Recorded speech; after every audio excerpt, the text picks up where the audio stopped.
Hein. Brahma, c'est un des dieux de la Trinité hindoue. Hein. Vous avez Brahma, Vishnu et Shiva. Et Brahma, c'est le créateur. Et il est souvent représenté avec 4 têtes. Et dans la pratique, qu'est-ce qu'on fait? On tourne la tête à droite, puis on tourne la tête à gauche, puis on tourne en haut, et puis en bas. D'une certaine manière, on fait les différentes têtes de Brahma.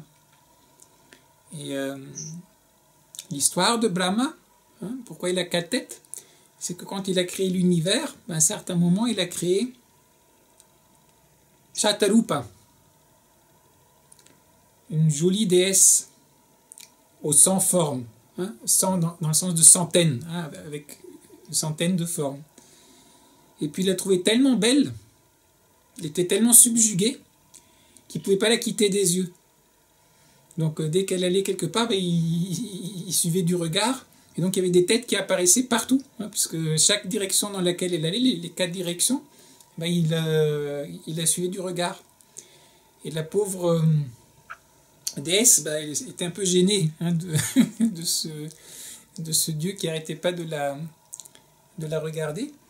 Et donc la dernière solution qu'elle a trouvée pour échapper, c'est d'essayer de sauter par-dessus. Donc là, il a regardé aussi vers le haut. Et donc ça, il a eu une 5e tête. Et là, Shiva trouvait que là, ça ne va pas du tout, quoi. On ne peut pas importuner les gentes demoiselles comme ça. Il lui a coupé la 5e tête. Et donc du coup, il a les 4 têtes. Et on dit que les 4 têtes correspondent aussi à... Chaque tête dit un des Védas. Il y a 4 Védas principaux, et donc en fait, chaque bouche, hein, récite un des Védas. Donc voilà, donc pour le nom.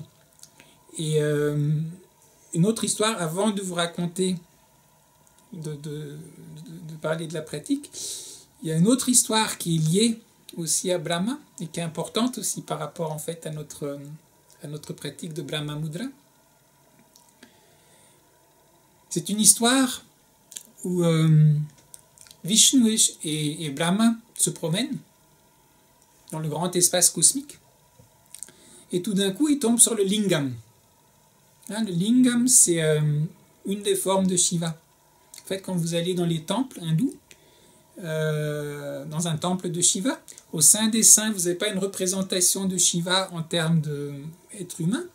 Hein, vous avez juste un lingam, c'est une pierre noire comme ça. Et en fait, c'est une colonne. Donc la forme de lingam, c'est en fait la forme de Shiva, c'est la colonne de la conscience. Et donc Brahma et Vishnu qui se promènent en plein cosmos, ils tombent sur cette colonne de la conscience et puis ils se posent la question, où est-ce que ça s'arrête? D'où ça vient et où est-ce que ça s'arrête? Et donc les deux font un petit pari entre eux et puis Vishnu décide d'aller voir jusqu'où ça descend. Et il prend la forme d'un sanglier et puis toc, il creuse, il descend pour trouver en fait la fin du lingam. Et Brahma, lui, prend la forme d'un cygne et il s'envole vers le haut, hein, pour trouver la source du lingam. Et après de longues